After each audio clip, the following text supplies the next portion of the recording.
in this video we will do complete exception handling. Okay, so let us start. Now the question is, what are errors? Errors क्या होती है? Okay, errors are the problems that occur in the program. Errors क्या है? वो problems है जो program के अंदर आती हैं due to an illegal operation performed by the user.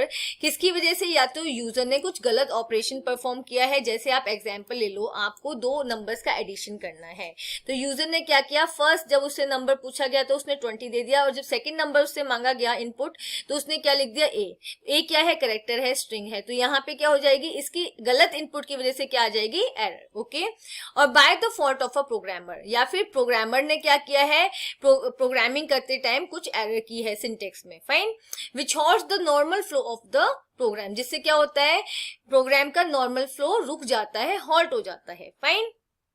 Errors are also termed as bugs or faults. Errors को आप bugs भी बोलते हैं and faults भी बोलते हैं. Okay, the process of removing bugs from a program is called as debugging. Okay, तो जब आप bugs को remove करते हो तो उस process को क्या कहा जाता है, उसको कहा जाता है debugging. Now, there are mainly three types of errors in Python programming. Python programming में mainly three types की errors होती हैं: syntax error, logical error and runtime errors और exception. अब इसके बारे में हम one by one पढ़ते हैं. Okay? Now, first we have syntax errors. A syntax error is one of the most basic types of error in the programming. Syntax error क्या है? सबसे basic type की errors होती हैं programming में, right? Whenever we do not write proper syntax, जब भी हम कोई proper syntax नहीं लिखते हैं, okay, जितनी भी programming languages होती हैं उनको क्या करना होता है, अपना एक particular syntax follow करना होता है और कुछ rules follow करने होते हैं programming करते time, right? अगर आप उन rules को follow नहीं करते हो तो कौन सी error आती है? Syntax error आती है, right? Okay, whenever we do not write the proper syntax of the Python programming language, then Python interpreter or parser throws an error known as syntax error. जब आप syntax को follow नहीं करते हो तो Python interpreter, okay, वो क्या करता है, कुछ errors throw करता है, okay, और उन errors को क्या कहा जाता है, syntax error, right? throw करना मतलब उन errors को show करता है वो. Fine.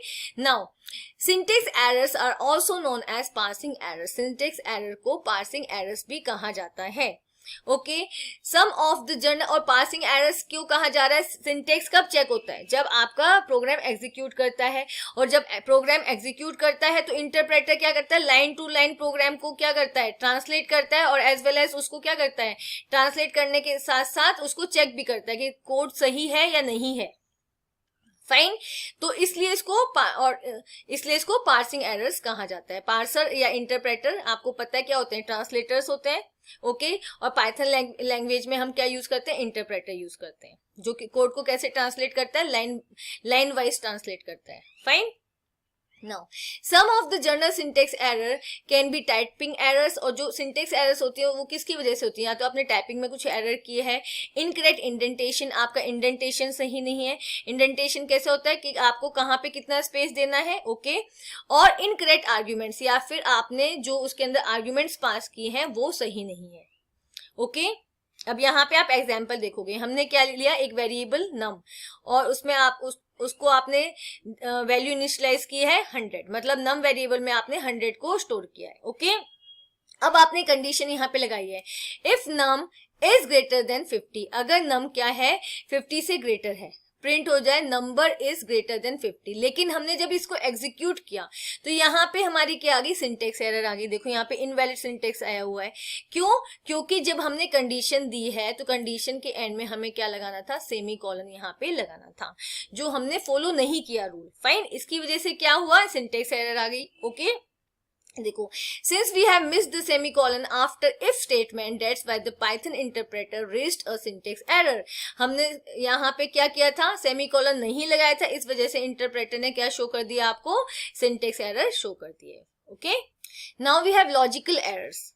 Sometimes even if we don't encounter any error during compile time and run time, our program does not provide the correct result. तो ये क्या कह रहा है कि कई बार क्या होता है, जब आप अपने प्रोग्राम को क्या करते हो, कंपाइल करते हो, एग्जीक्यूट करते हो, तो क्या होता है, उसमें कोई एरर नहीं आती है, राइट? कोई भी एरर नहीं आती है, लेकिन जो रिजल्ट आता है, जो आउटपुट आता है वो रॉन्ग आता है. Okay, such errors are logical errors. तो वो ऐसी एरर्स जो रन टाइम पे, कंपाइल टाइम पे नहीं दिखाई नहीं देती हैं, डिस्प्ले नहीं होती हैं, बट वो क्या करती हैं, आउटपुट को रॉन्ग डिस्प्ले करती हैं। वो क्या होती है, लॉजिकल एरर्स। और वो किसकी वजह से आती हैं, these error occur because of wrong logic used by the programmer. तो ये किस लिए आती है, क्योंकि प्रोग्रामर रॉन्ग लॉजिक को यूज कर रहा है। ओके अब यहाँ पे एग्जाम्पल देखो, यहाँ पे आपने क्या किया, num1 equals to input enter a number. हमने क्या किया, एक नंबर को एंटर करा दिया, फिर सेकंड नंबर को एंटर करा दिया। अब यहाँ पे देखो, जब आप इनपुट के थ्रू यहाँ पे ले रहे हो यूजर से इनपुट, तो वो किस फॉर्म में आएगा, वो स्ट्रिंग फॉर्म में आएगा, वो टेक्स्ट फॉर्म में आएगा। तो यहाँ पे हमने क्या किया, इसको इंटीजर में कन्वर्ट नहीं किया। फाइन। तो अगर आप सम करोगे तो num1 प्लस num2, तो यहाँ पे क्या होगा, ये एज अ जो num1 आया है और जो num2 आया है वो क्या बन जाएंगे, स्ट्रिंग वैल्यूज बन जाएंगे। अगर मान लो आपने एंटर किया, यहाँ पे देखो एग्जांपल, एंटर फर्स्ट नंबर आपने एंटर किया 4, सेकेंड आपने किया 5। तो जब आप इन दोनों का क्या करो, एडिशन करो, तो ये दोनों क्या है, स्ट्रिंग है, क्योंकि हमने इसको क्या किया, हमने इंट फंक्शन नहीं लगाया इसके आगे, जो हमें लगाना चाहिए था इंट फंक्शन। फाइन। तो इन फंक्शन से क्या होता है, ये क्या बन जाता, इनपुट बन जाता। Okay fine. तो अब यहां पे क्या हुआ है, num1 प्लस राइट तो ना तो हमने फर्स्ट नंबर में इंट फंक्शन लगाया, ना ही आपने सेकंड नंबर को इनपुट कराते हुए इंट फंक्शन लगाया। फाइन। तो अब ये दोनों क्या है, स्ट्रिंग।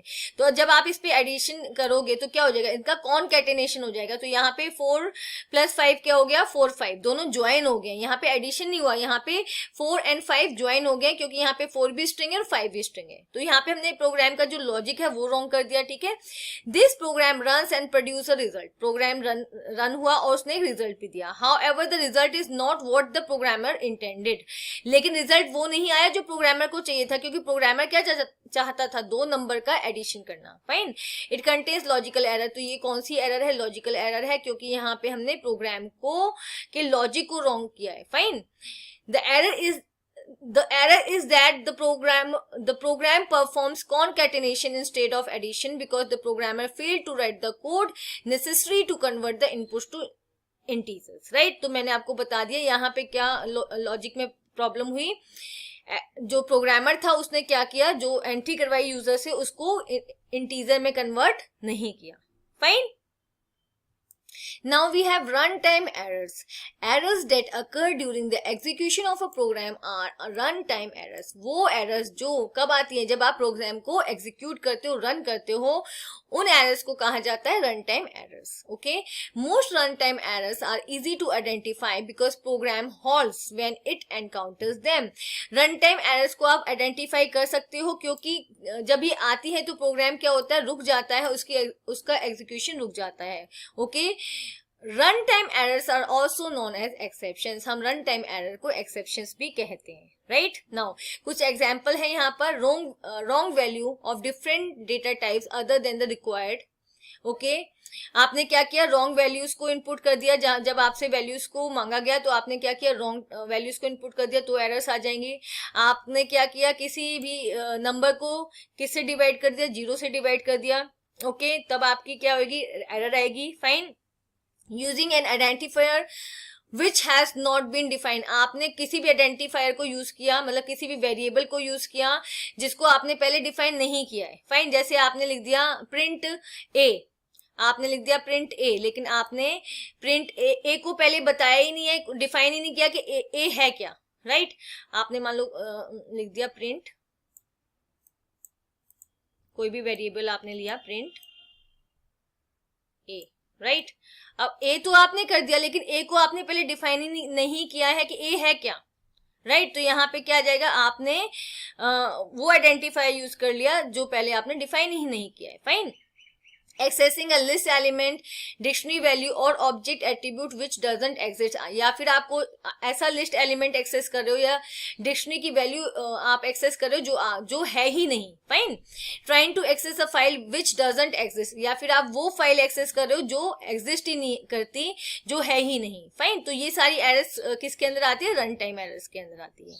यहाँ पे हम रन टाइम एरर्स के एग्जाम्पल देखते हैं। देखो यहाँ पे हमने एक प्रोग्राम बनाया है num1 equals to int input enter a number, ठीक है। एक नंबर आपने एंटर कराया, देन सेकंड आपने नंबर एंटर कराया। यहाँ पे हम इंट फंक्शन किस लिए करवाते हैं, क्योंकि इनपुट क्या करेगा, एज अ स्ट्रिंग यूजर से इनपुट लेता है, तो इसको इंटीजर में कन्वर्ट करने के लिए आपने यहाँ पे इंट फंक्शन का यूज किया है। ओके, नाउ आपने क्या किया, num1 को एंटर कराया, num2 को एंटर कराया और डिवीजन फंक्शन उस पर परफॉर्म कर दिया, राइट। आपने अब कमांड दे दी print division equals to division and print program ends here, fine. तो अब देखो यहाँ पे हमने आउटपुट में क्या किया, फर्स्ट नंबर आया, आपके पास फर्स्ट स्टेटमेंट आया, एंटर अ नंबर, आपने 10 को इनपुट करा दिया, then another enter another number, आपने 2 इनपुट करा दिया। अब आपका डिवीजन आ गया, फाइन, ओके। और आपका नेक्स्ट जो आपकी कमांड थी प्रोग्राम एंड शेयर, वो आपका आ गया, दोनों का डिवीजन होके रिजल्ट आ गया आपके पास। ओके, आपका क्वेश्चन आ गया ये, फाइन। नाउ अब आपने सेकंड टाइम इसको एग्जीक्यूट किया और आपने क्या किया, फर्स्ट नंबर आपने एंटर कराया 10 और सेकंड नंबर आपने क्या करा दिया 0। तो यहाँ पे हम क्या कर रहे हैं, आप नंबर को 0 से डिवाइड कर रहे हैं। ओके, इनपुट हमने रॉन्ग दिया है, फाइन। तो इसकी वजह से क्या होगा, रन टाइम एरर आपकी क्रिएट होगी, कौन सी, 0 डिवीजन एरर, फाइन। और इसके साथ देखो आपको मैसेज भी आया डिवीजन बाय 0। तो ये किस लिए, ये जो एरर आई वो किस लिए आई, रॉन्ग इनपुट की वजह से आई, क्योंकि आप एक नंबर को 0 से क्या कर रहे हो, डिवाइड कर रहे हो, फाइन। तो ये कौन सी एरर है, run time error, fine. Now we have what is exception. Exception क्या होता है, okay, even if a statement और expression is syntactically correct there might arise an error during its execution. तो ये क्या कह रहा है, मान लो आपके जो एक्सप्रेशन है या स्टेटमेंट है उसका सिंटेक्स बिल्कुल करेक्ट है, ओके, लेकिन फिर भी जब आप उसको एग्जीक्यूट करते हो तो क्या आता है, एरर आती है, fine. For example trying to open a file that doesn't exist, जैसे कि एग्जाम्पल लो, आप ऐसी फाइल को ओपन करना चाहते हो जो एग्जिस्ट ही नहीं करती, या आप किसी नंबर को 0 से डिवाइड करते हो, okay, and so on. Such type of errors might disturb the normal execution of the program and are called exception. तो इस तरह की एरर्स, ओके, क्या करती हैं, प्रोग्राम के एग्जीक्यूशन को रोक देती हैं, फाइन, और उनको क्या कहा जाता है, एक्सेप्शंस कहा जाता है, okay. Now, an exception is a Python object that represent an error. तो exception क्या है, Python का एक object है जो क्या show करता है, error को show करता है। When an error occurs during the execution of a program, an exception is said to have been raised. Okay, ये क्या कह रहा है, when an error occurs during the execution of a program, जब आप program को execute करते हो और कोई error आती है, तो ये वो error क्या होता है, an exception is said to have been raised। उस एरर को क्या कहा जाता है कि एक्सेप्शन रेज हो गया है, ओके, एक्सेप्शन क्रिएट हो गया है, fine. Such an exception needs to be handled by the programmer. तो इस टाइप की एरर्स को, इस टाइप के एक्सेप्शन को प्रोग्रामर को क्या करना चाहिए, हैंडल करना चाहिए, so that the program doesn't terminate abnormally, जिससे कि प्रोग्राम टर्मिनेट ना हो जाए, फाइन, फिनिश ना हो जाए without giving the result. Okay, therefore, while designing a program, a programmer may anticipate such erroneous situations that may arise during its execution। तो यहाँ पे क्या होता है, जब प्रोग्राम को डिजाइन किया जा रहा है तो प्रोग्रामर को क्या करना चाहिए, एंटिसिपेट करना चाहिए, मतलब उसको ये सोचना चाहिए, ऐसा उसको एक अनुमान लगाना चाहिए कि कहाँ कहाँ एरर आ सकती है, okay, during its execution and can address them by including appropriate code to handle that exception। तो उसके जहां लगे कि एक्सेप्शन आ सकता है, एरर आ सकती है, वहां पे उस कोड को उसको क्या करना चाहिए, हैंडल करना चाहिए, कुछ एक्स्ट्रा कोड इंक्लूड करके, जिससे कि वो एरर हैंडल हो सके और प्रोग्राम टर्मिनेट ना करे, फाइन। तो यहाँ पे एक छोटा सा एग्जांपल मैंने एक्सेप्शन का लिया है। आपने एक वेरिएबल लिया x जिसको आपने वैल्यू दी 5, दूसरा वेरिएबल लिया आपने y और आपने उसमें स्ट्रिंग वैल्यू दी है हेलो। अब आपने क्या ऑपरेशन परफॉर्म करा दिया, z equals to x plus y, okay. तो यहाँ पे हम क्या कर रहे हैं, नंबर को स्ट्रिंग से क्या कर रहे हैं, ऐड करा रहे हैं, फाइन। तो दोनों का डेटा टाइप क्या है, डिफरेंट है। तो यहाँ पे ये कौन सा एक्सेप्शन क्रिएट करेगा, ये करेगा type error, fine. Unsupported operands type 4 plus, ठीक है। तो ये यहाँ पे क्या कह रहा है कि हमने ऑपरेंड्स जो लिए हैं x और y हमारे ऑपरेंड्स हैं, वो क्या है, अनसपोर्टेड है, क्योंकि वो सेम डेटा टाइप के नहीं है, एक है इंट और दूसरा है स्ट्रिंग, फाइन। तो इसकी वजह से यहाँ पे कौन सा एक्सेप्शन क्रिएट हुआ है, type error, Okay, type error, this exception is raised when an operation or function is applied to an object of the wrong type. जब हम क्या करते हैं, डेटा टाइप्स क्या लेते हैं, डिफरेंट डेटा टाइप्स लेते हैं और उस पर ऑपरेशंस परफॉर्म कराते हैं. ओके तो क्या होता है, यहाँ पे टाइप एरर आती है, क्योंकि यहाँ पे दोनों या तो दोनों नंबर्स होते तो एडिशन हो जाता, और दोनों स्ट्रिंग होते हैं तो क्या होता है, कॉन्कैटिनेशन हो जाता. फाइन, बट यहाँ पे क्या एक नंबर है, एक स्ट्रिंग है, इसकी वजह से कौन सी एरर आ गई है, आपकी टाइप एरर आ गई है. Okay, now we have built-in exceptions in Python. Okay, तो built-in exceptions क्या है, Python standard library is an extensive collection of built-in exceptions जो बने हुए हैं already, आपको वो नहीं बनाने हैं, Python की library में वो already created है. Okay, that deals with the commonly occurring errors by providing the standardized solution for such errors. तो ये क्या है, built-in exceptions है जो Python provide करती है जब कुछ common errors आती हैं उनको उनका solution provide करने के लिए, right? तो यहाँ पे कुछ एरर्स है, जैसे सिंटेक्स एरर है, सिंटेक्स एरर को करने एक्सेप्शन आता है तो उसके लिए क्या है, आपके पास क्या जाता है, मैसेज आ जाता है, it is raised when there is an error in the syntax of the Python code. Okay, तो ये सिंटेक्स एरर एक्सेप्शन कब रेज होता है, जब आप पाइथन कोड के सिंटेक्स में कुछ एरर करते हो. वैल्यू एरर, जब आप कुछ रॉन्ग इनपुट वैल्यू प्रोवाइड करते हो, input output error. Okay, it is raised when the file specified in the program statement can not be opened. तो आप ऐसी फाइल ओपन करना चाहते हो जो क्या एग्जिस्ट नहीं करती है या ओपन नहीं हो सकती है. ओके, कीबोर्ड इंटरप्ट एक्सेप्शन आता है कब, it is raised when the user accidentally hits the delete और एस्केप की. यूजर प्रोग्रामिंग कर रहा है बट उससे एक्सीडेंटली क्या होता है, डिलीट या एस्केप की प्रेस हो जाती है तो कीबोर्ड इंटरप्ट आ जाएगा. ओके, इंपोर्ट एरर में क्या है, आप ऐसा मॉड्यूल इंपोर्ट करना चाहते हो जो एग्जिस्ट ही नहीं करता. फाइन, या आप मॉड्यूल का रॉन्ग नेम दे रहे हो. End of file error, end of file क्या होगा, it is raised when the end of file condition is reached without reading any data by the input function. input function ने कुछ भी नहीं read किया लेकिन वो क्या शो कर रहा है, एंड ऑफ फाइल. ओके, इसके कुछ एग्जांपल्स अभी हम देखेंगे. ओके, जैसे आपका जीरो डिवीजन एरर आ गया, वो कब आता है, जब आप किसी नंबर को जीरो से डिवाइड करते हो. Index error, it is raised when index और subscript in a sequence is out of range. आप ऐसा इंडेक्स दे रहे हो जो क्या कर रहा है, एग्जिस्ट करता ही नहीं है, आउट ऑफ रेंज है. ओके, नेम एरर, जब आप किसी लोकल या ग्लोबल वेरिएबल का रॉन्ग नेम दे रहे हो. ओके, आपने उसको डिफाइन ही नहीं किया है. इंडेंटेशन एरर, अगर आपने प्रोग्राम के अंदर इंडेंटेशन करेक्ट नहीं किया है. टाइप एरर, जहां पे आप डिफरेंट डेटा टाइप्स प्रोवाइड कर रहे हो. ओके, सेम डेटा टाइप्स को आप यूज नहीं कर रहे हो. Overflow error, it is raised when the result of a calculation exceeds the maximum limit for numeric data type. आप जो नंबर्स दे रहे हो उनकी क्या कर रहे हो, लिमिट क्रॉस कर रहे हो, जितनी एक पर्टिकुलर स्पेसिफाई की गई है उससे ज्यादा. ठीक है, तो उसमें ओवरफ्लो एरर आ गई. फाइन, तो ये कुछ एक्सेप्शन, इनबिल्ट एक्सेप्शंस हैं. फाइन, इसके हम कुछ एग्जांपल करते हैं अभी. ओके, अब first one is zero division error exception. Fine, तो यहाँ पे हमने क्या किया, एक कमांड दी प्रिंट. ओके, प्रिंट में 40 डिवाइडेड बाय 0. तो यहाँ पे हम क्या करें, एक नंबर को 0 से डिवाइड करें तो आपका कौन सा एक्सेप्शन क्रिएट होगा, zero division error. Fine, okay, now type error में देखो यहाँ पे मैंने 20 प्लस क्या दिया है, विद इन कोर्स आपने 10 दिया है. तो अब जब आप किसी भी नंबर को कोर्स में देते हो तो वो क्या बन जाता है, स्ट्रिंग बन जाता है.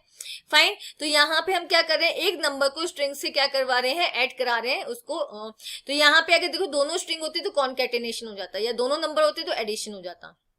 फाइन, एक नंबर है एक स्ट्रिंग है तो कौन सी एरर आ जाएगी आपके पास, type error. Okay, unsupported operands type.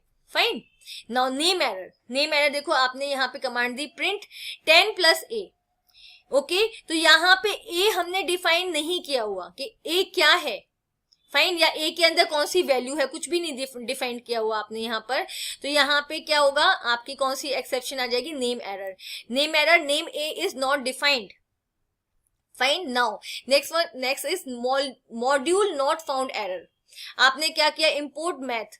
अब यहाँ पे इसका एम क्या है, कैपिटल है. और देखो यहाँ पे हमारी पाइथन क्या है, केस सेंसिटिव लैंग्वेज है, तो हमें इसको कैपिटल लेटर का स्मॉल लेटर का पूरा ध्यान रखना है. अगर हम इसको स्मॉल लेटर में लिखते हैं तो मैथ मॉड्यूल एग्जिस्ट करता है. फाइन, अब यहाँ पे आपने कैपिटल लेटर में दिया है तो ऐसा कोई मॉड्यूल एग्जिस्ट ही नहीं करता. तो क्या आ जाएगा, module not found error. No module named math name का कोई भी मॉड्यूल नहीं है. Fine, now we have key error. Key error देखो, हमने एक डिक्शनरी यहाँ पे डिफाइन किया है, उसके अंदर आपने की दिया है 1, ओके, की आपने दिया है 1 और की वैल्यू क्या है, रोहन, राइट। नेक्स्ट कमांड आपने क्या किया, नेक्स्ट कमांड में आपने दिया प्रिंट पी और आपने इंडेक्स वैल्यू क्या दी है 2, सॉरी इंडेक्स वैल्यू नहीं, सॉरी आपने की क्या दी है 2 और हमने यहाँ पे की क्या दी है 1, आपने एक ही की वैल्यू पे स्पेसिफाई किया है, तो ओके। पर हम यहाँ पे हम कौन सी की दे रहे हैं 2, तो क्या होगा यहाँ पे की एरर आएगी क्योंकि 2 तो यहाँ पे की है ही नहीं, ओनली 1 है, ओके। तो आपके पास कौन सी एरर आ गई, की error 2, fine. Now next one, name error. अब देखो आपने क्या किया, एक वेरिएबल या नम और आपने उसमें एक नंबर को एंटर कराया, int input enter a number.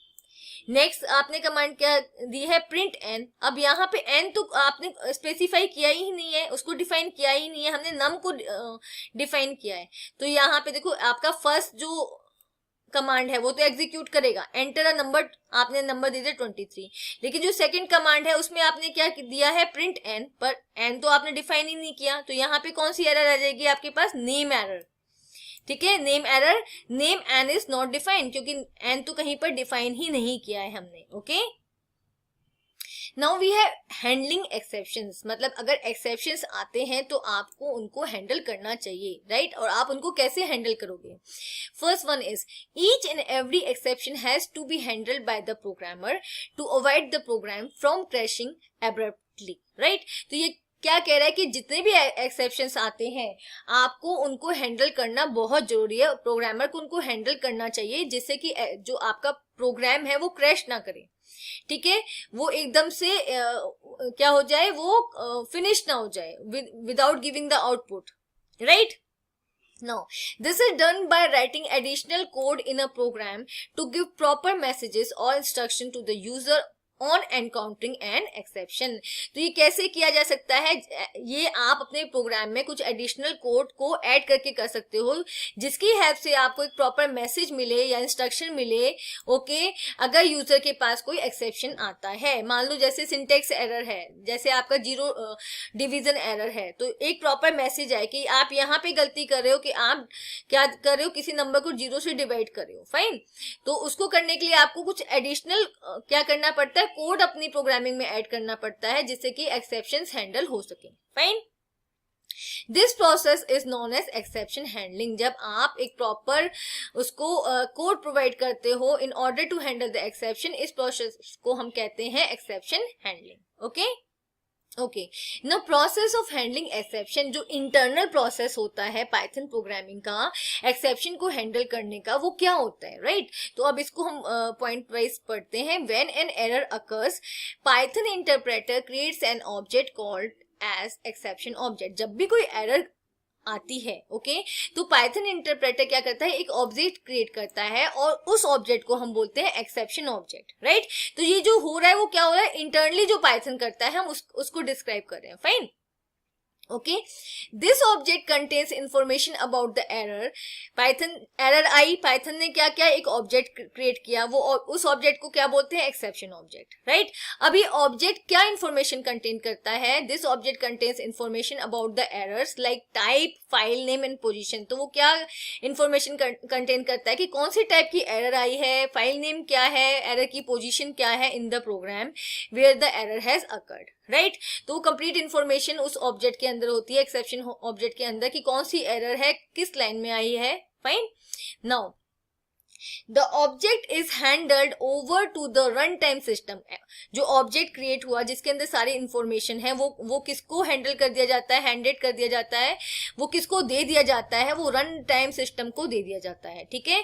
So that it can find an appropriate code to handle this particular exception, जिससे कि जो रन टाइम सिस्टम है वो क्या करे, उस पर्टिकुलर एरर को हैंडल करने के लिए क्या करे, अप्रोप्रिएट मतलब एक करेक्ट कोड को फाइंड आउट कर सके कि वो एक्सेप्शन मतलब वो एरर कैसे हैंडल की जा सकती है, right. This process of creating creating an exception object and handing it over to the runtime system is called throwing an exception. तो इस पूरे प्रोसेस को क्या बोलते हैं, जहां पे क्या हो रहा है, एक फर्स्ट क्या हो रहा है, एक्सेप्शन ऑब्जेक्ट क्रिएट हो रहा है और उसके बाद एक्सेप्शन ऑब्जेक्ट को किसको सौंपा जा रहा है, किसको दिया जा रहा है, रन टाइम सिस्टम को दिया जा रहा है, जिससे कि वो क्या कर सके, एक प्रॉपर कोड क्रिएट कर सके. ओके, तो इस पूरे प्रोसेस को क्या कहते हैं, थ्रोइंग एन एक्सेप्शन, के एक्सेप्शन को डिस्प्ले किया जा रहा है, थ्रो किया जा रहा है. फाइन, समझ आया. सबसे पहले क्या हुआ, एरर आई, तो पाइथन इंटरप्रेटर ने क्या किया, एक्सेप्शन ऑब्जेक्ट को क्रिएट किया. एक्सेप्शन ऑब्जेक्ट क्या इंफॉर्मेशन कंटेन करता है कि किस टाइप की एरर है और किस लाइन ऑफ कोड में है.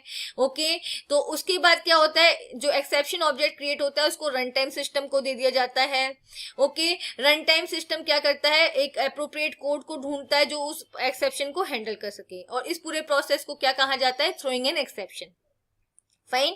Now, it is important to note that when an exception occurs while executing a particular program statement, the control jumps to an exception handler. Right, तो ये क्या कह रहा है, ये यहाँ पे ये इंपॉर्टेंट है नोट करना. क्या, व्हेन एन एक्सेप्शन अकर, जब कोई एक्सेप्शन आता है, okay, while executing a particular program statement, किसी भी प्रोग्राम स्टेटमेंट को एग्जीक्यूट करते हुए अगर कोई एक्सेप्शन आता है, the control jumps to an exception handler, तो क्या होता है, कंट्रोल सीधा कहाँ चला जाता है, एक्सेप्शन हैंडलर के पास चला जाता है, abandoning execution of the remaining program statement. ठीक है, क्या करता है, जैसे मान लो आपका लाइन ऑफ कोड है 1 2 3, थर्ड लाइन में एक्सेप्शन आ गया.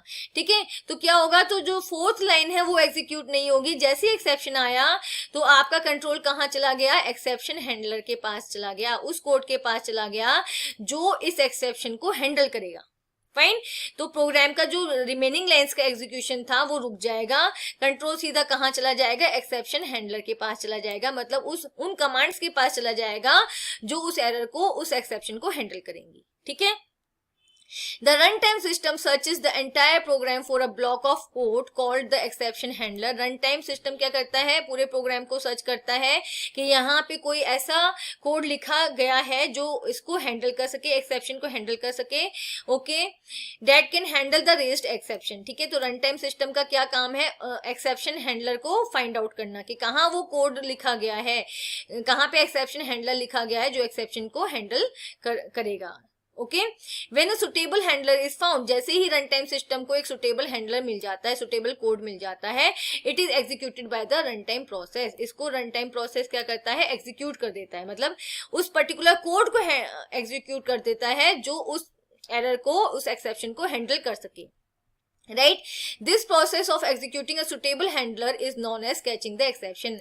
और हैंडलर के, एक्सेप्शन हैंडलर के कोड को जब आप एग्जीक्यूट करते हो तो उस प्रोसेस को क्या कहा जाता है, कैचिंग द एक्सेप्शन. ठीक है, मतलब हम एग्जीक्यूट नहीं करते, जो इंटरनल जो वर्किंग होती है, इंटरनल जो पाइथन की वर्किंग होती है वो क्या करते हैं, उस पर्टिकुलर कोड को एग्जीक्यूट करता है. तो इस प्रोसेस को आप क्या कहोगे, कैचिंग द एक्सेप्शन. ठीक है, थ्रोइंग एक्सेप्शन आपको समझ आ गया क्या है, जब आपका एक्सेप्शन क्रिएट होता है और वो एक्सेप्शन दिया जाता है रन टाइम सिस्टम को, उसको बोलेंगे थ्रोइंग एन एक्सेप्शन.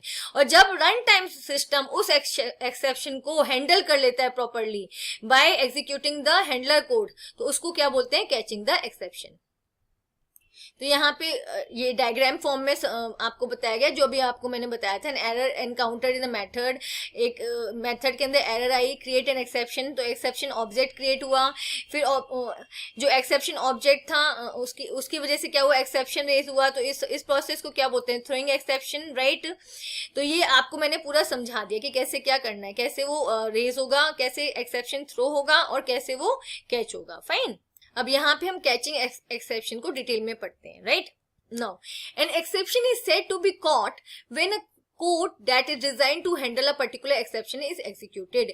तो एक्सेप्शन को कॉट कब कहा जाता है, जब वो कोड, मतलब जब हैंडलर कोड क्या करता है, उसको हैंडलर कोड एग्जीक्यूट करता है और एक्सेप्शन को हैंडल करता है. राइट, ओके, फिर से देखो, an exception is said to be caught. Exception को कॉट कब कहा जाता है, when a code that is design to handle a particular exception is executed. जब वो कोड एग्जीक्यूट होता है जो उस पर्टिकुलर एक्सेप्शन को हैंडल करने के लिए बनाया गया है.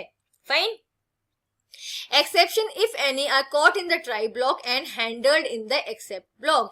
तो एक्सेप्शंस कहाँ पे होते हैं? मोस्टली ट्राई ब्लॉक के अंदर वो आते हैं, क्रिएट होते हैं, ओके, अकर करते हैं, और उनको हम हैंडल किसके अंदर करते हैं? उनको हम हैंडल एक्सेप्ट ब्लॉक के अंदर करते हैं। Fine. The appropriate code to handle each of the possible exception are written inside the except clause. तो हम except clause में क्या लिखते हैं? हम exception handlers लिखते हैं। exception handlers क्या होते हैं? वो कोड जो exception को handle कर सकें। Okay? Now, while writing or debugging a program, a user might doubt an exception to occur in a particular part of the code. Such suspicious line of code are put inside a try block. अगर programmer programming कर रहा है और उसे कुछ lines पे doubt है कि ये लाइन में क्या आ सकता है, एक्सेप्शन आ सकता है, तो प्रोग्रामर को क्या करना चाहिए? उन लाइंस को किसके अंदर डालना चाहिए? किसके इनसाइड डालना चाहिए? ट्राई ब्लॉक के अंदर डालना चाहिए। Okay, every try block is followed by an except block. और जो भी ट्राई ब्लॉक होता है वो उसको कौन फॉलो करता है? एक्सेप्ट ब्लॉक करता है। मतलब ट्राई ब्लॉक के बाद हमेशा आपका एक्सेप्ट ब्लॉक आता है। ओके, एक्सेप्ट ब्लॉक में हम क्या लिखते हैं? हम एक्सेप्शन हैंडलर कोड लिखते हैं, जो वो कोड जो एक्सेप्शन को हैंडल करता है। Okay. While executing the program, if an exception is encountered, अगर प्रोग्राम एग्जीक्यूट करते टाइम अगर कोई भी एक्सेप्शन आता है, further execution of the code inside the try block is stopped and control is transferred to the except block. तो क्या होता है? जो ट्राई ब्लॉक के अंदर जो कोड होता है वो क्या हो जाता है? उसका एग्जीक्यूशन स्टॉप हो जाता है। ओके, जैसे यहाँ पे आपका ट्राई ब्लॉक है, आपकी सेकेंड लाइन में आपका क्या आ गया? एक्सेप्शन आ गया, तो थर्ड लाइन यहाँ पे एग्जीक्यूट नहीं होगी। कंट्रोल सीधा कहाँ चला जाएगा? एक्सेप्ट ब्लॉक के पास चला जाएगा, और एक्सेप्ट ब्लॉक के अंदर जो भी कोड है वो एग्जीक्यूट हो जाएगा उस पर्टिकुलर एरर को हैंडल करने के लिए, एक्सेप्शन को हैंडल करने के लिए। ओके, अब इसको हम एग्जांपल की हेल्प से समझते हैं। पहले इसका सिंटेक्स देख लेते हैं। Python uses try and except keywords to handle the exception. Python try और एक्सेप्ट कीवर्ड का यूज करता है। Both keywords are followed by indented blocks. और जो कीवर्ड्स हैं वो किसको उनको कौन फॉलो करता है? ब्लॉक्स फॉलो करता है। इसलिए हम ऐसे बोलते हैं, जो स्टेटमेंट ट्राई ब्लॉक के अंदर जो आती है ट्राई कीवर्ड के बाद, तो हम उसको बोलते हैं ट्राई ब्लॉक की स्टेटमेंट। एक्सेप्ट कीवर्ड की जो बात आती है उसको बोलते हैं एक्सेप्ट ब्लॉक की स्टेटमेंट। तो ट्राई ब्लॉक के अंदर हम कौन सी स्टेटमेंट्स को डालते हैं जिसमें हमें लगता है कि कोई एक्सेप्शन आ सकता है, कोई एरर आ सकती है। और ट्राई ब्लॉक के बाद आप कौन सा ब्लॉक लगाते हो? एक्सेप्ट लगाते हो to handle these errors. Fine, इसके कुछ पॉइंट्स और देख लेते हैं, फिर हम इसके एग्जांपल समझेंगे। ठीक है, ये इंपॉर्टेंट पॉइंट्स हैं। The try block contain one or more statements which are likely to encounter an exception. ठीक है, तो मैंने बता दिया ट्राई ब्लॉक में आप कौन सी स्टेटमेंट्स आप यूज करते हो, कौन सी स्टेटमेंट आप उसके अंदर डालते हो जहां पे आपको लगता है कि एक्सेप्शन आ सकता है, एरर आ सकती है। If the statement in this block are executed without an exception, the subsequent except block is skipped. अब यहाँ पे देखो, अगर ट्राई ब्लॉक के अंदर कोई भी एरर, कोई भी एक्सेप्शन नहीं आता है तो आपका एक्सेप्ट ब्लॉक एग्जीक्यूट नहीं करेगा। फाइन, अगर ट्राई ब्लॉक के अंदर एरर आती है तो ही आपका एक्सेप्ट ब्लॉक क्या करेगा? एग्जीक्यूट करेगा। अगर ट्राई ब्लॉक के अंदर कोई भी एरर नहीं आती है तो एक्सेप्ट ब्लॉक के पास कंट्रोल नहीं जाएगा और एक्सेप्ट ब्लॉक एग्जीक्यूट नहीं करेगा। Okay, now if the exception does occur, the program flow is transfer to the except block. Right, लेकिन अगर एक्सेप्शन आती है ट्राई ब्लॉक के अंदर तो प्रोग्राम का कंट्रोल कहां जाता है? एक्सेप्ट ब्लॉक के पास जाता है। The statement in the except block are mean to handle the cause of the exception appropriately. ये मैंने आपको बताया है, एक्सेप्ट ब्लॉक के अंदर जो कोड लिखा होता है वो क्या करता है? उस पर्टिकुलर एक्सेप्शन को हैंडल करता है। Okay, for example returning an appropriate error message. जैसे कि वो कोड क्या करेगा? आपको एक प्रॉपर मैसेज देगा कि कौन सी एरर आप कर रहे हो, कहां पे एरर, किस लाइन में एरर है, और कहां पे आप उसको ठीक करना है और कैसे ठीक करना है। Fine, no you can specify the type of exception after the except keyword. आप एक्सेप्ट जो कीवर्ड है उसको सिंपली आप एक्सेप्ट लिख कर भी यूज कर सकते हो, या फिर आपको अगर पता है कि कौन सा एक्सेप्शन आ सकता है तो आप एक्सेप्ट कीवर्ड के बाद वो एक्सेप्शन का नाम भी स्पेसिफाई कर सकते हो। जैसे या तो आप सिंपली एक्सेप्ट करके कॉलन लगा दो, ठीक है, या फिर आप लिखो except type error then column, क्योंकि आपको पता है इसके अंदर टाइप एरर आएगी। Okay, the subsequent block will be executed only if the specified exception occurs. लेकिन आप अगर ऐसे देते हो, मान लो आपने एक्सेप्ट कीवर्ड लिखा, एक्सेप्ट लिखा, उसके आगे आपने क्या किया? एक पर्टिकुलर एक्सेप्शन नेम दे दिया। आपने टाइप एरर दे दिया, लेकिन उसमें टाइप एरर ना आके नेम एरर आई, तो इस केस में क्या होगा, वो एक्सेप्शन एग्जीक्यूट नहीं करेगा क्योंकि आपने एक स्पेसिफिक नेम दिया है, राइट। और अगर जहां पे आपको ये डाउट हो कि आपको नहीं पता है कि कौन सा एक्सेप्शन आना है, वहां पे सिर्फ आप एक्सेप्ट कीवर्ड दोगे, आप वहां पे नेम स्पेसिफाई नहीं करोगे। अगर आप बिल्कुल श्योर हो कि यही एक्सेप्शन आना है, तब आप एक्सेप्ट के बाद उसका नेम स्पेसिफाई करो, otherwise not. There may be multiple except clauses with the different exception type in a single try block. आप एक ट्राई ब्लॉक के अंदर, एक ट्राई ब्लॉक के बाद आप मल्टीपल क्या कर सकते हो, एक्सेप्ट ब्लॉक यूज कर सकते हो अलग अलग एक्सेप्शंस को हैंडल करने के लिए। If the type of exception doesn't match any of the except block, it will remain unhandled and the program will terminate. और अगर ऐसा होता है कि आपने क्या किया, बहुत सारे एक्सेप्ट ब्लॉक दिए, सब में अलग अलग एक्सेप्शन दिए, राइट, लेकिन जो ट्राई ब्लॉक के अंदर एरर आई थी वो किसी भी एक्सेप्शन हैंडलर से मैच नहीं हुई, तो क्या होगा, यहाँ पे क्या होगा, कोई भी एक्सेप्शन हैंडलर, कोई भी एक्सेप्ट ब्लॉक क्या करेगा, एग्जीक्यूट नहीं करेगा और प्रोग्राम क्या हो जाएगा, टर्मिनेट हो जाएगा without handling the error. Okay, the rest of the statement after the except block will continue to be executed regardless if the exception is encountered or not.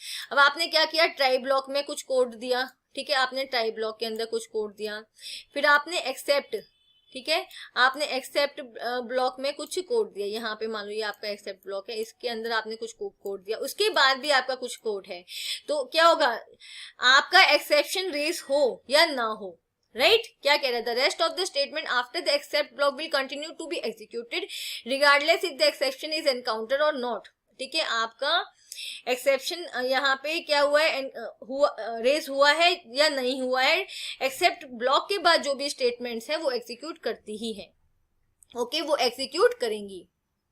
Okay, अब हम क्या करेंगे, एक्सेप्शन हैंडलिंग के example देखते हैं। अभी हमने theoretically तो उसका पूरा कॉन्सेप्ट समझ लिया कि कैसे क्या करना है, फाइन। तो देखो फर्स्ट एग्जांपल क्या है, the following example will throw an exception when we try to divide an integer by a string. हम एक प्रोग्राम कर रहे हैं जहां पे क्या कर रहे हैं, हम एक इंटीजर को स्ट्रिंग से डिवाइड करें। देखो आपने क्या किया, आप जानते हो इस पर्टिकुलर ब्लॉक के अंदर क्या आ सकता है, एक्सेप्शन आ सकता है, तो हमने इसको ट्राई में दे दिया, ट्राई कॉलन a इक्वल्स 5, ठीक है, a इक्वल्स टू 5, आपने a के अंदर कौन सी वैल्यू दी, 5, आपने b के अंदर क्या दिया, 0, लेकिन 0 भी यहाँ पे क्या है, हमने डबल कोट्स में दिया है, तो ये क्या बन गया, स्ट्रिंग, राइट। नेक्स्ट स्टेटमेंट आपने क्या दे दी, print a divided by b, तो यहाँ पे हम एक नंबर को स्ट्रिंग से डिवाइड करा रहे हैं।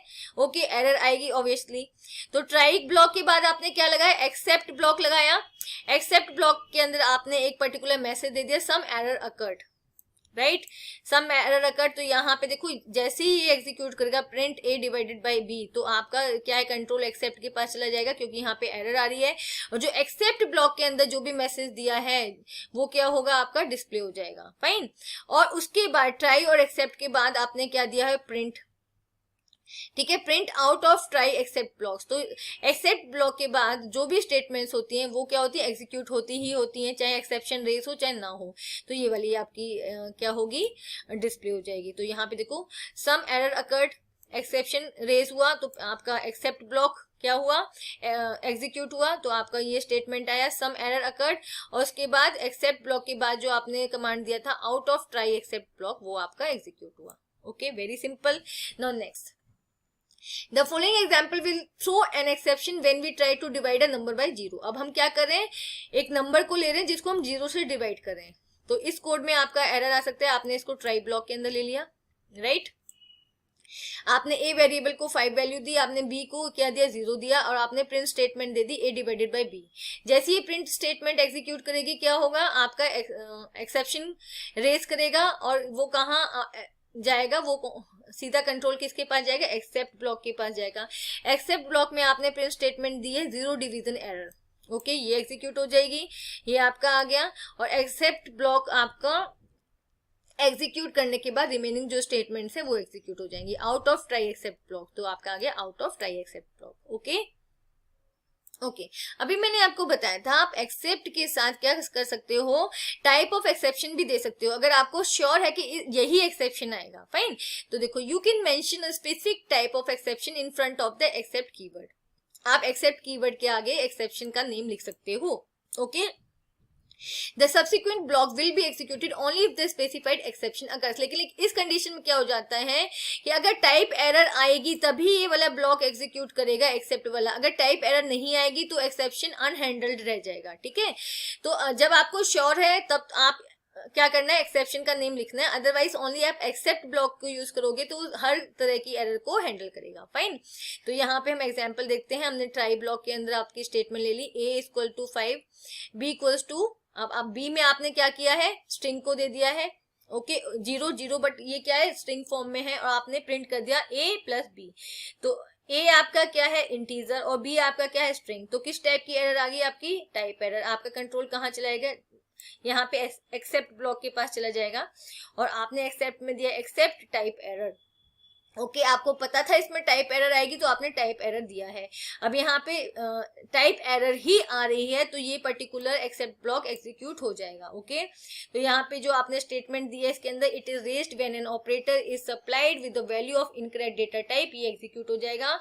और एक्सेप्ट ब्लॉक एग्जीक्यूट होने के बाद रिमेनिंग स्टेटमेंट एग्जीक्यूट हो जाएगी। Fine, out of try except block, तो ये आपका आउटपुट आ गया। ओके ओके, नाउ एक ट्राई ब्लॉक के साथ आप मल्टीपल एक्सेप्ट ब्लॉक्स का यूज कर सकते हो। तो हम यहाँ पे देखते हैं, अ सिंगल ट्राई ब्लॉक में have multiple except blocks with different exception types. मैंने भी आपको बताया था, एक ट्राई ब्लॉक के साथ आप मल्टीपल एक्सेप्ट ब्लॉक का यूज कर सकते हो डिफरेंट हैंडलर्स के साथ। Okay, if the exception raised in the try block doesn't match any of the except block, it will remain unhandled and the program will terminate. तो यह भी मैंने आपको बताया है कि अगर एक्सेप्शन जो आपने क्या किया, यहाँ पे अलग अलग एक्सेप्ट ब्लॉक लिए हैं विद एक्सेप्शन टाइप, आपने एक्सेप्शन टाइप भी दिया है, अगर जो एक्सेप्शन रेज हुआ है इनमें से किसी भी एक्सेप्ट ब्लॉक के साथ मैच नहीं करता है तो क्या होगा, एक्सेप्शन हैंडल नहीं होगा और प्रोग्राम टर्मिनेट हो जाएगा। ओके, अब यहाँ पे हम एग्जांपल देखते हैं। आपने कुछ कोड लिया ट्राई ब्लॉक के अंदर, a equals to 5, b equals to 0, और आपने यहाँ पे प्रिंट करा दिया a divided by b। Okay, अब आपने एक एक्सेप्ट लिया है टाइप एरर, ओके, उसमें आपने स्टेटमेंट दे दिया अनसपोर्टेड ऑपरेशन। सेकंड आपने लिया है एक्सेप्ट ब्लॉक 0 डिवीजन एरर, और उसमें आपने दे दिया division bye 0 not allowed. Okay, और इसके बाद आपने स्टेटमेंट दिया out of try except block. तो देखो आपका क्या है, यहाँ पे 0 डिवीजन एरर प्रोड्यूस हुआ है, तो आपका सीधा कंट्रोल कहाँ चला जाएगा, इस पर्टिकुलर एक्सेप्ट ब्लॉक के पास चला जाएगा और इसकी स्टेटमेंट एग्जीक्यूट हो जाएगी। ओके, तो यहाँ पे देखो डिवीजन बाय 0 नॉट अलाउड आ गया है, और उसके बाद जो एक्सेप्ट ब्लॉक के बाद जो स्टेटमेंट्स है वो आपके डिस्प्ले होगी out of try except block. Okay, now यहाँ पे देखो हम एक और कोड देखते हैं। आपने ट्राई ब्लॉक लिया, ओके, फर्स्ट है आपका, आपने ए वेरिएबल को वैल्यू दी है 5, और सेकंड आपने क्या दिया, इसको एक स्ट्रिंग वैल्यू से इनिशियलाइज किया है। ओके, क्योंकि हमने क्या किया है, 0 को सिंगल कोट्स में एनक्लोज किया है, तो इससे क्या बन गया, वो स्ट्रिंग बन गया। तो यहाँ पे देखो कौन सा एरर प्रोड्यूस हुआ है, यहाँ पे आपका टाइप एरर प्रोड्यूस हुआ है, क्योंकि यहाँ पे डिफरेंट डेटा टाइप्स कर रहे हो। ए जो है वो 5 है और नंबर है, और बी आपका क्या है, स्ट्रिंग है, तो कौन सी एरर आएगी, टाइप एरर। तो आपका कंट्रोल सीधा कहाँ चला जाएगा, इस पर्टिकुलर एक्सेप्ट ब्लॉक के पास चला जाएगा, और इसकी जो स्टेटमेंट है वो एग्जीक्यूट हो जाएगी। तो इसकी स्टेटमेंट एग्जीक्यूट होगी अनसपोर्टेड ऑपरेशन, राइट। उसके बाद जो and of the except block के बाद जो आपकी स्टेटमेंट्स आई है वो पर्टिकुलर स्टेटमेंट आपकी एग्जीक्यूट हो जाएगी out of try except block. Fine, तो आप एक ट्राई के साथ मल्टीपल एक्सेप्ट ब्लॉक्स को यूज कर सकते हो। फाइन, अभी तक आपने ट्राई और एक्सेप्ट देखा था, अब हम क्या देखेंगे, try except else clause, right. We can put an optional else clause along with the try except clause. तो ये क्या कह रहा है, आप एक ऑप्शनल एल्स क्लॉज को यूज कर सकते हो ट्राई एक्सेप्ट क्लॉजेस के साथ। Okay, an except block will be executed only if some exception is raised in the try block. तो एक्सेप्ट ब्लॉक कब एग्जीक्यूट करता है, जब ट्राई ब्लॉक के अंदर कोई एक्सेप्शन आता है। Okay, but if there is no error then none of the except block will be executed। लेकिन अगर ट्राई ब्लॉक के अंदर कोई भी एरर नहीं आती तो एक्सेप्ट ब्लॉक को, जितने भी एक्सेप्ट ब्लॉक हैं वो क्या करेंगे, एक है तो एक है या एक से ज्यादा है, कोई भी एक्सेप्ट ब्लॉक एग्जीक्यूट नहीं करेगा। एक्सेप्ट कब एग्जीक्यूट करता है, जब ट्राई के अंदर एरर आती है, एक्सेप्शन आता है। Okay, In this case, the statement inside the else clause will be executed, right?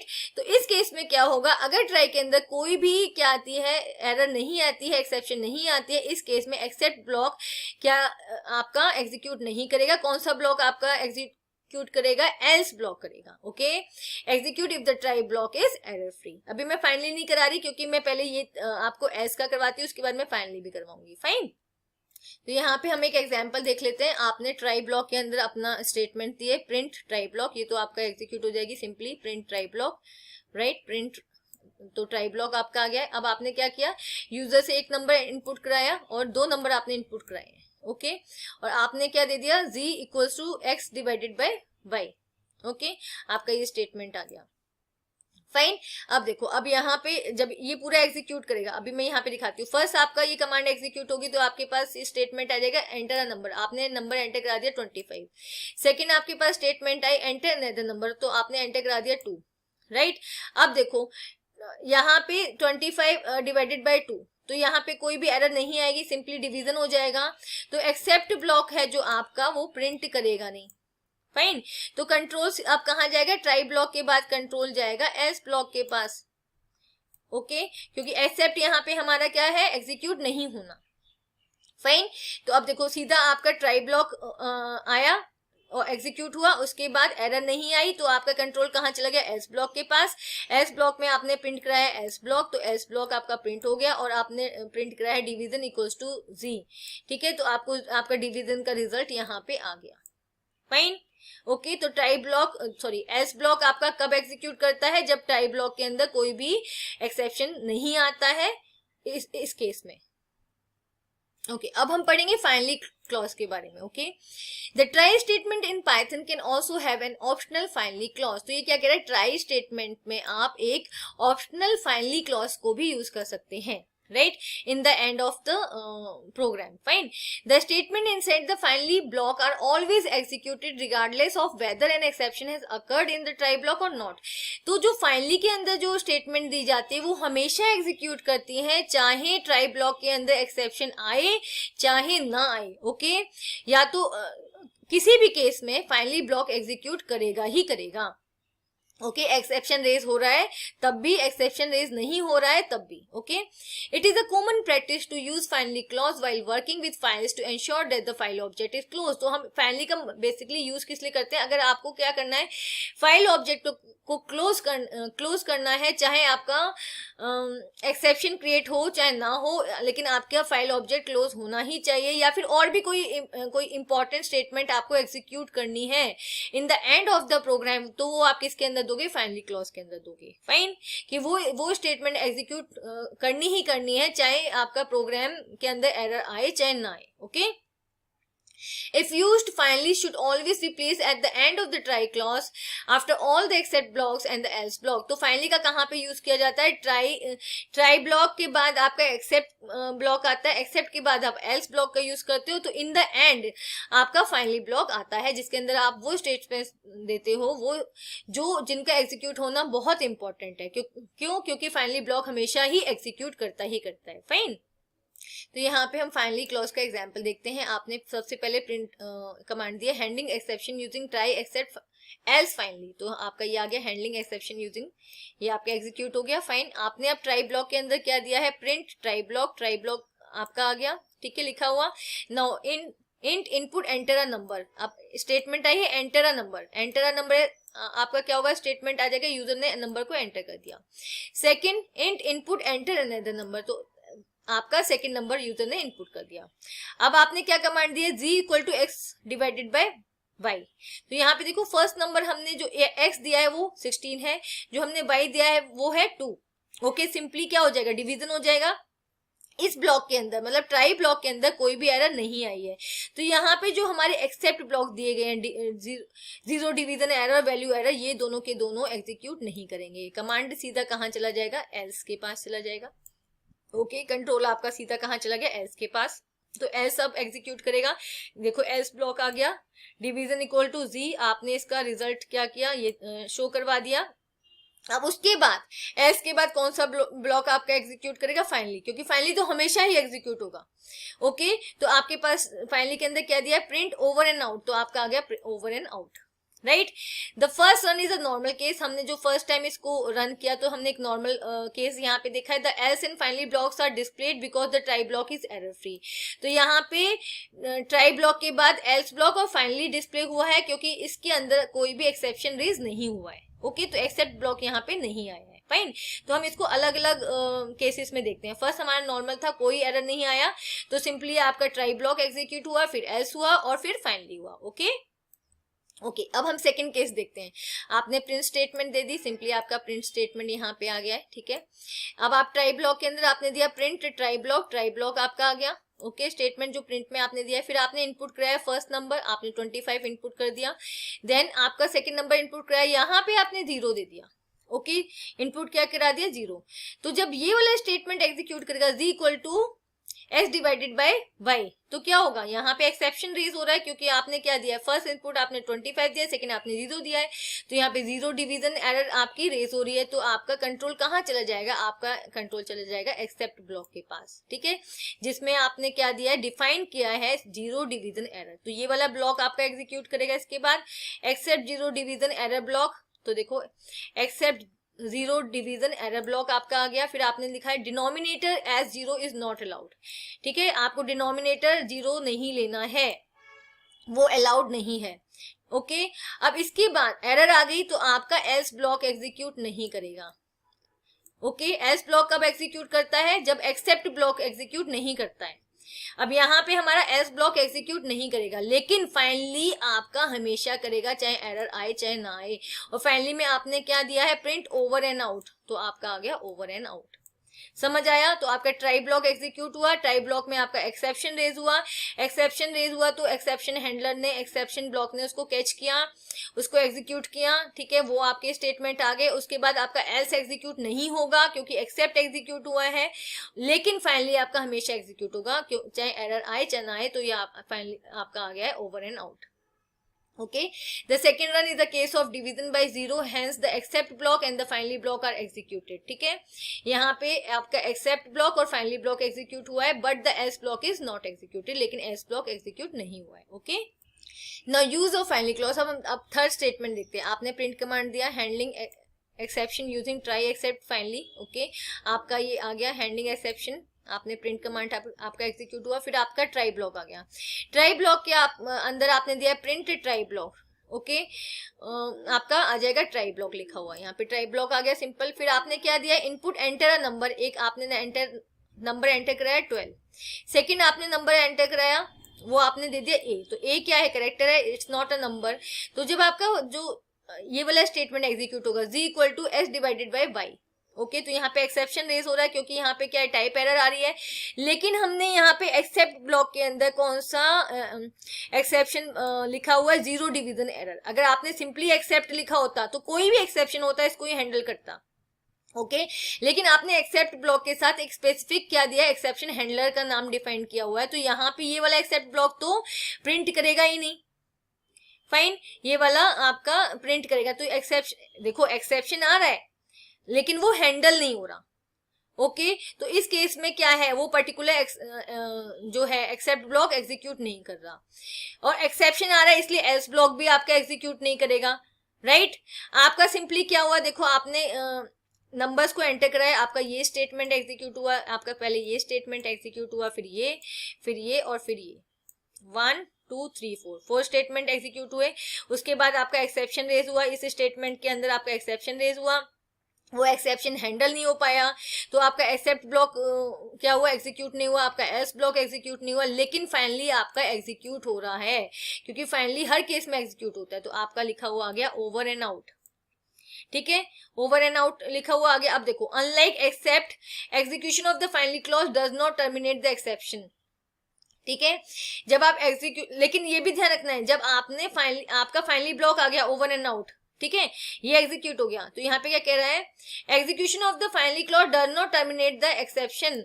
Finally clause execute होने के बाद एक्सेप्शन टर्मिनेट नहीं होगा, rather the exception continues to be raised after the execution of the finally block के बाद क्या होगा, वो एक्सेप्शन रेज होगा।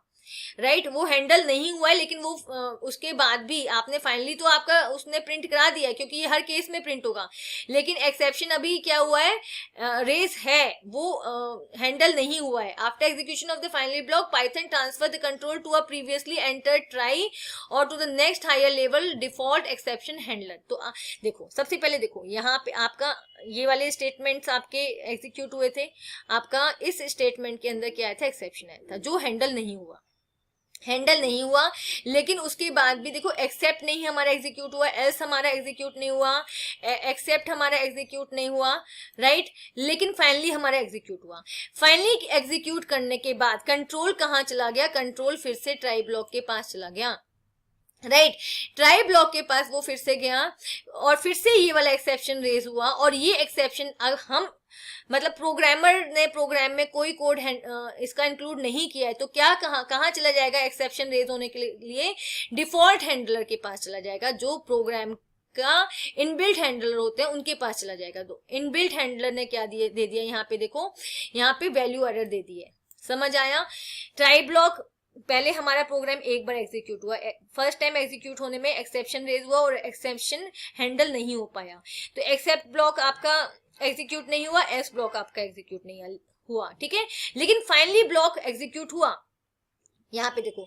और फाइनली ब्लॉक एग्जीक्यूट होने के बाद फिर से ट्राई ब्लॉक के पास कंट्रोल गया, फिर से एक्सेप्शन रेज हुआ और अब इस एक्सेप्शन को कौन हैंडल कर रहा है, इसको डिफॉल्ट हैंडलर, प्रोग्रामिंग का जो डिफॉल्ट हैंडलर है वो इसको हैंडल कर रहा है और आपके पास मैसेज पहुंचा रहा है। और उसने आपके पास मैसेज पहुंचा दिया है, value error invalid literal for int with base 10 ए, ठीक है। तो बता रहा है कि जो आप डिवीजन कर रहे हो वहां पे क्या है, वैल्यू एरर दे रहे हो, फर्स्ट आप नंबर ले रहे हो, सेकंड आप क्या ले रहे हो, आप स्ट्रिंग ले रहे हो, करेक्टर ले रहे हो, फाइन, समझ आ गया, okay.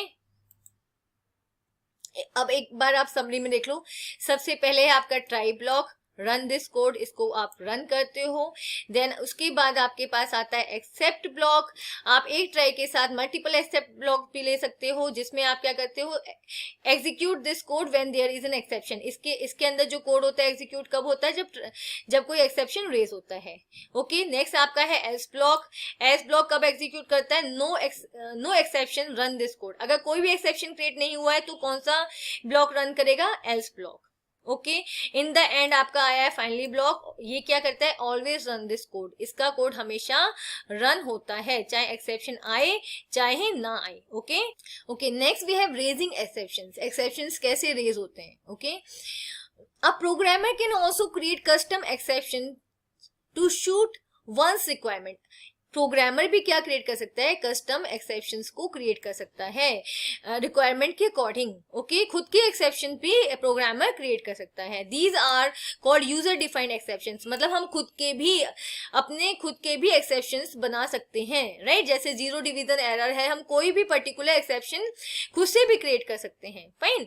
Each time an error is detected in a program the Python interpreter raises an exception. जब भी प्रोग्राम के अंदर कोई भी एरर आती है तो पाइथन इंटरप्रेटर क्या करता है, एक एक्सेप्शन रेज करता है, ठीक है, क्रिएट करता है, okay. Exception handlers are design to execute when a specific exception is raised. और जितने भी एक्सेप्शंस हैं उनको हैंडल करने के लिए क्या होते हैं, एक्सेप्शन हैंडलर्स होते हैं, ओके, जो पर्टिकुलर एक्सेप्शंस को क्या करते हैं, हैंडल करते हैं, right. Programmer can also forcefully raise exception in program using the raise and assert statements. Programmer खुद से भी exceptions को raise कर सकते हैं, create कर सकते हैं, किसकी हेल्प से, raise कीवर्ड की हेल्प से और assert statement, raise statement और assert statement की हेल्प से हम खुद के भी exception raise कर सकते हैं, fine. नाउ मतलब उनको डिस्प्ले करा सकते हैं। Once an exception is raised no further statement in the current block of code is executed. जैसे ही एक्सेप्शन रेज होता है, ओके, उस पर्टिकुलर ब्लॉक में एक्सेप्शन रेज होने के बाद कोई भी स्टेटमेंट एग्जीक्यूट नहीं करता, कोई भी कोड एग्जीक्यूट नहीं करता। So raising an exception involves interrupting the normal flow execution of program. तो जैसे ही exception raise होगा तो क्या होगा, normal flow program का रुक जाता है and jumping to that part of the program which is written to handle exceptional situation. और control कहाँ चला जाता है, उस particular part पे चला जाता है जहाँ पे exception handler है, मतलब वो कोड लिखा हुआ है जो उस particular exception को handle करेगा, okay? अब आप रेज स्टेटमेंट की हेल्प से कैसे एक्सेप्शन रेज करोगे वो हम देखते हैं। The raise statement can be use to throw an exception. Raise statement की हेल्प से हम खुद से एक्सेप्शन को थ्रो कर सकते हैं। ओके इसका सिंटेक्स क्या है, आपने रेज स्टेटमेंट लिखा, उसके बाद आप जो एक्सेप्शन देना चाहते हो उसका नेम लिख दिया, और उस एक्सेप्शन के साथ आप जो भी मैसेज देना चाहते हो आपने वो मैसेज दे दिया। Fine. Okay the argument is generally a string that is displayed when the exception is raised. तो ये क्या कह रहा है, ये क्या ऑप्शनल आर्ग्यूमेंट्स है जो आप दिखाना चाहते हो जब आपका ये पर्टिकुलर एक्सेप्शन जो आपने बनाया है वो क्या हो, रेज हो, वो आपका एग्जीक्यूट करे। ओके तो आप देखो एक एग्जांपल देखते हैं हम यहाँ पे, हमने एक वेरिएबल या नम, उसके अंदर आपने इनपुट करा दिया enter any number up to 100। आपने क्या कराना है, एक नंबर एंटर कराना है, कहाँ तक, 100 तक होना चाहिए। तो आपने फर्स्ट देखो, फर्स्ट स्टेटमेंट आपकी डिस्प्ले हुई, तो आपने क्या दिया, इनपुट 50। फिर आपकी कंडीशन आ गई आप यहाँ पर, if num is smaller than 100। अगर जो नम है जो आपने वैल्यू एंटर कराई है वो क्या है, sorry, if num is greater than 100। ठीक है, यहाँ पे क्या है, if num is greater than 100, आपने कंडीशन दी, जो आपने नंबर एंटर कराया है अगर वो क्या है 100 से ग्रेटर है तो रेज हो जाए। आपने रेज कीवर्ड का यूज किया, एक्सेप्शन रेज हो जाए, क्या, number is out of allowed range, जो आपने रेंज दी है उससे क्या है, आउट है। ठीक है, कब, किस कंडीशन में, अगर आपने जो वैल्यू एंटर कराई है, ठीक है, वो किससे बड़ी है, वो 100 से बड़ी है। ओके अगर ऐसी कंडीशन है तो आपका एक्सेप्शन रेज हो जाए, अगर नहीं है तो आपका एल्स पार्ट आ जाएगा, print number is within the allowed range. Okay तो यहाँ पे हम देखो आउटपुट में देखते हैं, सबसे पहले आपने 50 एंटर कराया, 50 एंटर कराया, ये वाली आपकी स्टेटमेंट एग्जीक्यूट होगी एंटर कराने के बाद। तो यहाँ पे क्या है, ये स्टेटमेंट आपकी यहाँ पे आपकी कंडीशन क्या है, if num is greater than 100, अगर नम किससे बड़ा है, 100 से बड़ा है तो एक्सेप्शन रेज होगा।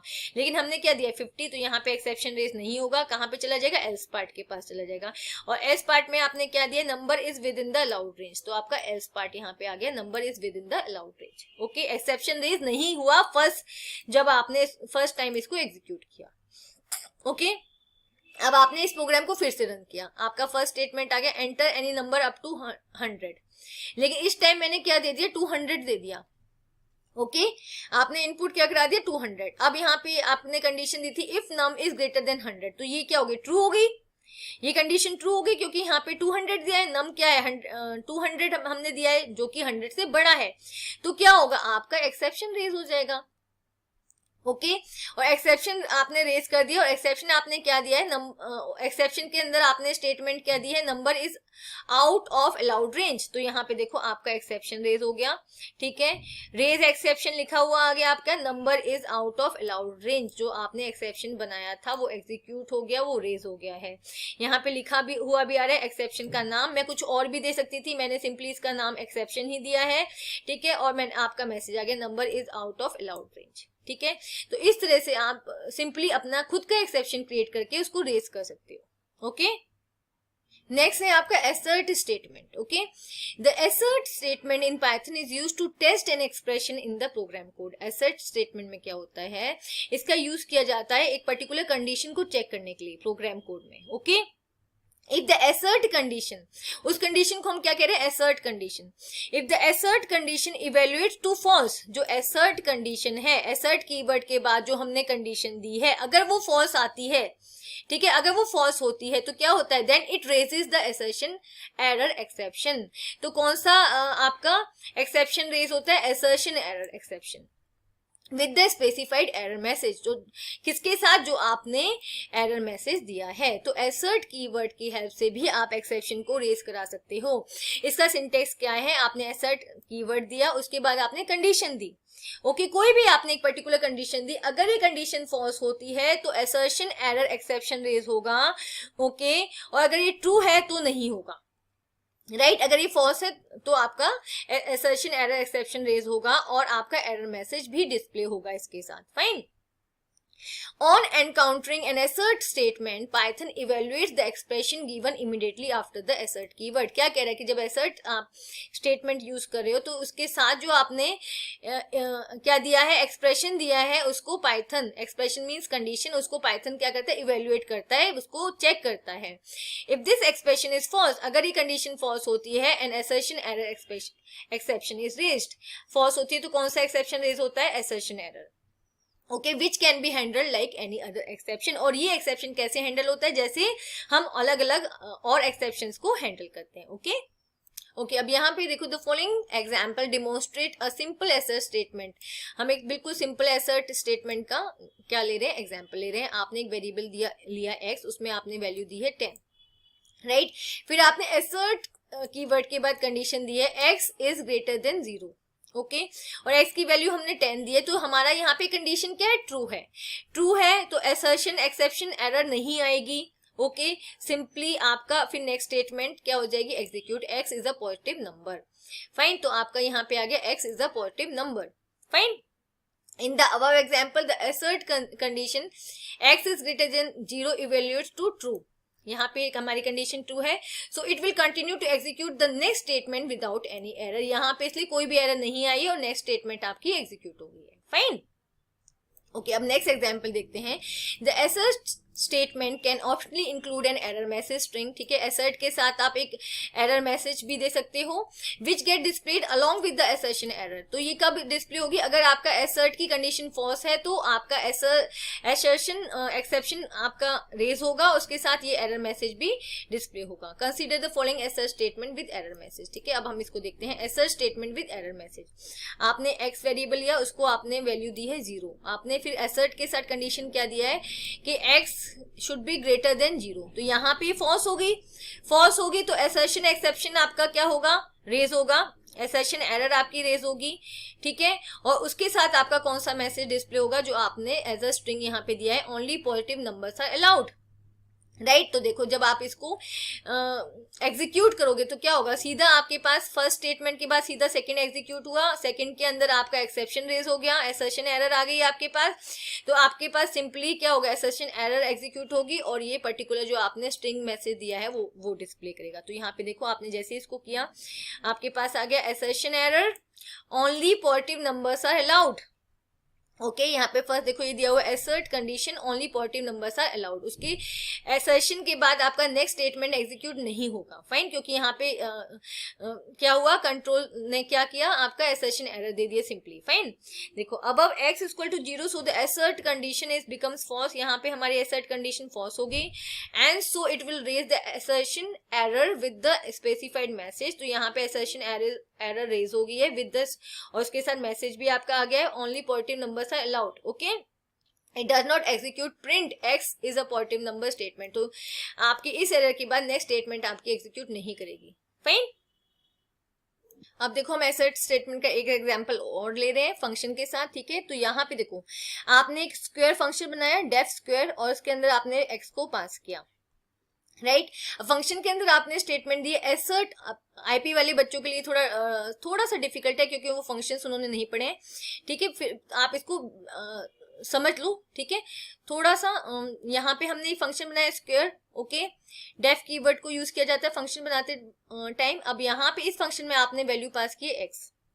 ओके, यहाँ पे आपने स्टेटमेंट दी assert और कंडीशन दी है x, जो आपका x वेरिएबल है उसके अंदर जो वैल्यू है वो किससे, 0 से बड़ी होनी चाहिए, या तो 0 के इक्वल हो या 0 से बड़ी हो. ओके, और अगर ये कंडीशन फॉल्स है तो क्या होगा, असर्शन एरर आएगी और उसके साथ आपका एरर मैसेज आएगा, only positive numbers are allowed. Okay, and next statement आपने क्या कर दिया, x इंटू एक्स कर दिया. जो भी आप पास करोगे, ठीक है, पहले ही कंडीशन चेक होगी, फिर आपका क्या रिटर्न होगा, x इंटू एक्स रिटर्न होगा कॉल फंक्शन के पास. अब यहाँ पे देखो, हमने फंक्शन कॉल किया, स्क्वायर फंक्शन को कॉल किया, और फर्स्ट टाइम आपने वैल्यू पास की 2, तो फर्स्ट टाइम x के पास जाएगा 2. ठीक है, 2 जाएगा, तो देखो 2 क्या है, 0 से बड़ा है. ठीक है, तो आपका यहाँ पे क्या हुआ है, ये कंडीशन क्या है, ट्रू है, कोई भी एरर नहीं आई. तो आपका नेक्स्ट स्टेटमेंट एग्जीक्यूट होगा x इंटू एक्स आपको क्या रिटर्न करेगा, 4. राइट. तो आपने इसको प्रिंट कराया तो यहाँ पे आ गया 4. ओके, फाइन, फर्स्ट एग्जीक्यूशन में जब आपका ये फर्स्ट स्टेटमेंट आपका एग्जीक्यूट हुआ तो कोई भी एरर नहीं आई। जब आपने स्क्वायर फंक्शन को कॉल किया सिंपली आपका रिजल्ट आ गया 4। अब देखो सेकंड स्टेटमेंट, आपने फिर से स्क्वायर फंक्शन को कॉल कराया और इस बार आपने क्या पास किया, -2। यहाँ पे आपने -2 पास कर दिया, तो -2 क्या 0 से छोटा है। एसर्ट के बाद जो आपने कंडीशन दी है वो फॉल्स हो गई, तो अब यहाँ पे क्या आएगा, एसर्शन एरर आएगा। ओके, यहाँ पे देखो हमारा एसर्शन एरर आ गया, only positive numbers are allowed, right. अब यहाँ पे नेक्स्ट स्टेटमेंट एग्जीक्यूट नहीं करेगी, ठीक है, एसर्ट के अंदर अब नेक्स्ट स्टेटमेंट एग्जीक्यूट नहीं करेगी क्योंकि यहाँ पे आपकी एसर्शन एरर डिस्प्ले हो जाएगी। Fine, assertion error only positive numbers are allowed. Okay, the above square 2 will return 4 whereas square -2 will raise an assertion error because we passed a negative number 2. Okay. Hello everyone, if you like my video please like it, share it and subscribe my channel. Thank you.